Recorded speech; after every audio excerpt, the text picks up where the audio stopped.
আপনারা যারা স্পন্সর আর এগ্রিকালচার ভিসায় ইটালি আসেন, আপনারা কেউ বৈধ হতে পারবেন না। কথাটা শুনতে আপনাদের কাছে অবাক লাগছে।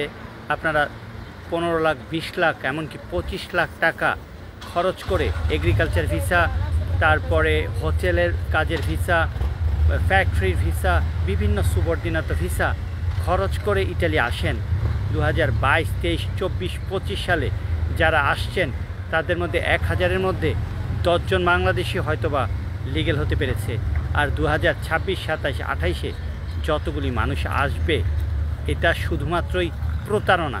এতে ব্যবসা করবে ইটালিয়ান কোম্পানিগুলি, দালালরা, অ্যাডভোকেটরা।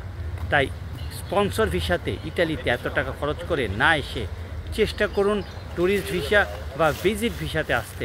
খরচ আপনাদের 5-6 লাখ টাকা হবে। সেই ইটালিতে আসার পরে তো অবৈধ হয়ে যাবেনই আপনি।